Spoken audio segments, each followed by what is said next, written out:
बोलिए सतगुरु माता सुदीक्षा सविंदर हरदेव जी महाराज की जय। गुरु रूप प्यारे साथ संगत जी प्यार से बोलिए, एक बार मिल के बोलिए धन निरंकार जी। साथ संगत जी, बड़ा ही खुशी का समा, बड़ा ही आनंद का पल है। नित्य दिन की तरह साथ संगत जी आज भी समय के रहबर सदगुरु माता जी के असीम कृपा से, रहमत से, आशीर्वाद से साथ संगत जी ये संगत करने का परम सौभाग्य प्राप्त हुआ है। साथ संगत जी अभी हम सभी साथ संगत जी यही बात को श्रवण कर रहे थे कि प्यार से बोलिए, कह रहे थे ना साथ संगत जी के प्यार से बोलिए धन निरंकार जी। साथ संगत जी विचार करना होगा, हम बोलकर ही सीमित रह जाए बात बनने वाली है। सिर्फ बोलने से बात बनेगी नहीं, बनेगी ना साथ संगत जी। तो संत महापुरुष कहते हैं कि जिस तरह से आप प्यार से बोलिए धन निरंकार जी कहते हैं, उसी तरह से आपको प्यार से रहना आ जाए तो जीवन का कल्याण निश्चित है साथ संगत जी। तो जिस प्रकार से हम प्यार से बोलते हैं, हमें प्यार से रहना भी आ जाए तो जीवन का कल्याण निश्चित है और इस परम आनंद को हम प्राप्त करते रहेंगे साथ संगत जी। आज क्या हो रहा है संसार में, बोलने के लिए मीठी बोल तो बोल देते हैं, है ना, लेकिन अंदर से कुछ और है साथ संगत जी, है कि नहीं। मुंह पर मीठी बोल हम बोल दिए, प्यार से भी बोल दिए, लेकिन अंदर से कुछ और चल रहा है। आज संसार में यही चल रहा है साथ संगत जी। आज संसार में आप देख रहे होंगे, आपको काम लेना होगा या फिर आपसे किसी को काम है तो क्या करेंगे साथ संगत जी, आज काम के आज स्वार्थ में ही साथ संगत जी लोग एक दूसरे को प्यार करते हैं, है ना। आज स्वार्थ, आपसे हमको स्वार्थ है, आपसे कुछ लाभ है तो आपसे हम प्रेम से बात करेंगे, आपसे मीठे बोल बोलेंगे। अगर लाभ नहीं है तो फिर नकार दिया जाता है साथ संगत जी। तो आज स्वार्थ की दुनिया होती चली जा रही है। तो संत महापुरुष इस धराधाम पर आकर हमें समझाते हैं कि अरे भाई इस भटकन में तुम मत पड़ो, ये भटकन तुम्हें और ज़्यादा भटका देगा, डुबा देगा, इनसे तुम निकल जाओ और सबकी भला की कामना करो। जो सबकी भलाई का कामना करता है साथ संगत जी, तो हम जब साथ संगत जी कहते हैं कि हे प्रभु सबका भला करो, तो सब में तो आप भी आ जाता है ना साथ संगत जी। जब हम सबकी भलाई का कामना करते हैं तो उसमें हम भी साथ संगत जी शरीक हो जाते हैं, हम भी आ जाते हैं। तो हमें सबकी भला की कामना करनी है। अभी साथ संगत जी विचार में हम सुन रहे थे, महात्मा रोहित जी कह रहे थे कि बदनसीब वह है जो दूसरों के लिए दुख मांगता है, जो भगवान को कहते हैं कि भगवान इसके ऊपर अन्याय हो जाए, ये तो मेरा अन्याय किया है।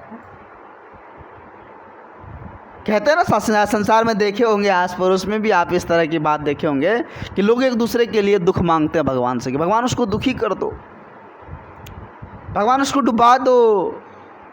कहते हैं ना साथ संगत जी, नहीं कहते हैं।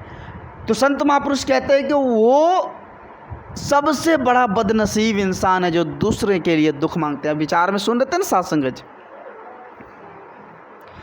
संत महापुरुष कहते हैं जैसा कि साथ संगत जी कि सर्वे भवन्तु सुखिना सर्वे सन्तु निरामया, मतलब सब प्राणी सुखी हो। संत महापुरुष यही कामना करते हैं भगवान से कि सब प्राणी सुखी हो, सब निरोग हो, सब सुखमय जीवन जिए। वो सब साथ संगत जी संत महापुरुष सदा भगवान से ये अरदास करते हैं।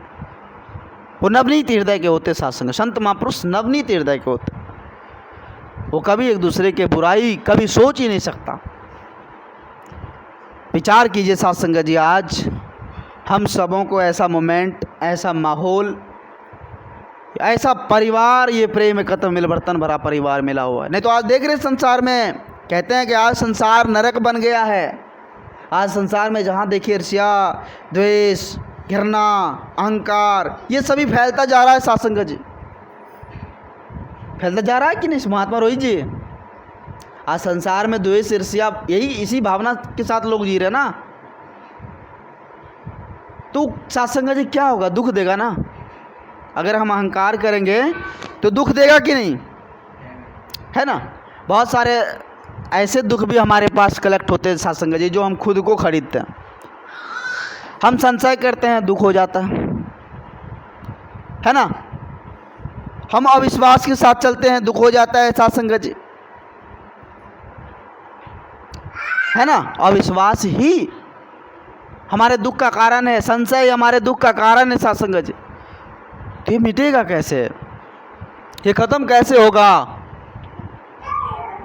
तो ये खत्म तभी होगा जब साथ संगत जी इस ज्योति से हम रूबरू होंगे, जब असली और नकली का पहचान हो जाएगा। सत्संग में आप सुनते होंगे असली और नकली का जिक्र होता है साथ संगत जी। असली क्या है और नकली क्या है? ये जो कुछ भी दिख रहा है, जो कुछ भी आपको दिख रहा है साथ संगत जी, वस्तु, ये सारे नाशवान है। ये एक न एक दिन तहस नस हो जाएगा, ये एक न एक दिन मिट्टी का है, मिट्टी में मिल जाएगा। यहाँ तक कि शरीर भी, ये शरीर भी एक दिन मिट्टी मिल जाएगा ना साथ संगत जी, नहीं मिलेगा? मिलेगा ना। तो ये शरीर भी एक दिन मिट्टी में मिल जाएगा। तो अब विचार कीजिए साथ संगत जी, आखिर बचेगा कौन? वो आत्मा जिसको जवाब देना होगा, वो आत्मा को जवाब देना होगा। तो साथ संगत जी जवाब जब देना होगा, देखे होंगे साथ संगत जब कोर्ट में, यहाँ पर धरती पर देखे होंगे कि कोर्ट में जब वकील बहस करते हैं तो वहाँ पर साथ संगत जी खड़ा होता है, जो साथ संगत जी, जैसे कि किसी को कोई गिरफ्तार करके ले गया, कोई मान के चलिए साथ संगत जी कोई केस में फंसा हुआ है, उसको कोर्ट में पेश जब करते हैं तो उनसे पूछा जाता है ना कि आपने क्या किया है, आपने कैसे, कौन सा कार्य किया जो आप यहाँ आकर खड़े हैं। तो उसके तरफ से वकील होता है साथ संगत जी। वकील कुछ बातें को इधर उधर करते हैं ताकि वो छूट जाए। तब विचार करना होगा साथ संगत जी कि हमारा भी वकील कोई होगा जो वहाँ पर बहस करेंगे ना कि ये गुरसिक है, ये मेरे भक्त है, इन्होंने जाकर धरती पर सच्चा कर्म किया है, तो गुरु हम बनाएंगे तब ना जाकर साथ संगत जी गुरु वहाँ पर बोलेंगे। तो यहाँ तो हम गुरु बना ही नहीं रहे हैं, यहाँ पर गुरु का हम कदर ही नहीं कर रहे हैं, तो वहाँ पर बहस करने वाला कौन होगा? आप लाइन में खड़े रहेंगे, कोई आपका पैरवी पगान करने वाला नहीं मिलेगा। तो अभी से हम सचेत हो जाए, अभी से हम चेतन हो जाएं, जागृत हो जाएं, गुरु का संग कर ले, क्योंकि गुरु ही वहाँ पर हमें पार लगाएगा। गुरु वहाँ बैठे रहेंगे और देखेंगे जो गुरसिक आ रहा है उसको साथ संगत जी सभी नमन करेंगे और सीधा पास मिल जाएगा, सीधे कोई टोक नमस्कार नहीं, सीधा स्वर्ग, सीधा मुक्ति के पथ पर चले जाएंगे। वही साथ संगत जी गुरु अगर नहीं है, गुरमत को हम नहीं धारण किए, तो वहाँ कोई पैरवी पगाने वाला मिलेगा नहीं, ले जाएगा, झोंक देगा नरक में। 84 के चक्कर पे फिर से जाओ, कीट पतंग बनो, रेंगते रहो। हाँ, तो विचार कीजिए साथ संगत जी, अमोलक जन्म, हीरा जन्म हमें मिला हुआ है, अगर इसमें हम ना संभले तो फिर पछताने के अलावा कुछ भी नहीं। फिर 84 के चक्कर में चले जाएंगे तो कोई काम देने वाला नहीं। विचार कीजिए, कल महात्मा रोहित जी छोटे थे, बाढ़ के समय में बहुत छोटे थे ना। आज देखिए कितना हष्ट-पुष्ट हो गया, आज समझ हो गई है, बुद्धि विवेक हो गया है, सत्संग में बैठे हुए हैं। विचार कीजिए, कहते हैं कि काले काले बाल थे तेरे और चमकता चेहरा था, एक समय ऐसा भी था जब बोल वाला तेरा था। देखे होंगे साथ संगत जी, शुरू में बहुत सारे ऐसे लोग होते हैं जिसका बोल वाला होता है, जब वो लचर जाते हैं, बूढ़ा हो जाते हैं, शरीर पर झुर्रियाँ आ जाती है, बाल पकने लग जाते हैं, तो कोई काम का नहीं।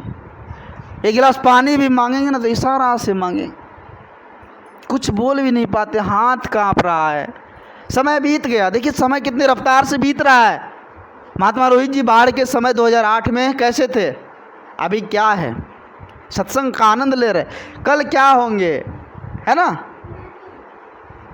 धीरे धीरे साथ संगत जी समय यूँ ही बीतता चला जाएगा, ये बोल वाला भी ख़त्म हो जाएगा, हर चीज़ ख़त्म हो जाएगा। बेड पर लेटे रहेंगे, एक गिलास पानी की आस, इशारा करके बोलेंगे तो ही मिलेगा साथ संगत जी। फिर ये शरीर छोड़कर भी चले जाएंगे, है ना। हम सभी शरीर को छोड़नी है ना। तो विचार कीजिए समय कितनी रफ्तार से जा रहा है। अरे जितना समय मिला हुआ है ये जन्म और मृत्यु के बीच का, इसका हम सदुपयोग करके इस परम आनंद को प्राप्त कर ले। यही समय, अमोलक समय हमें मुक्ति दिलाएगी साथ संगत जी। अगर इस समय का हम कदर करेंगे तो ही मुक्ति पद पाएंगे, कदर नहीं करेंगे तो फिर 84 के चक्कर में जाएंगे, 84 के चक्कर में जाएंगे। तो दास अधिक शब्दों का सहारा नहीं लेगा। दास भूल चूक के लिए आप जैसे भी संत महात्माओं के श्री चरणों में क्षमा चाहेगा। दास को माफ़ करना, अपने श्री चरणों से जुड़े रखना और ऐसी सद्बुद्धि प्रदान करना जो सदा सेवा सत्संग से जुड़े रहे और इसी तरह से जीवन में सत्संग मिले। यही दास की मांग है। आप जी कृपा करना। प्यार से बोलिए धन निरंकार जी।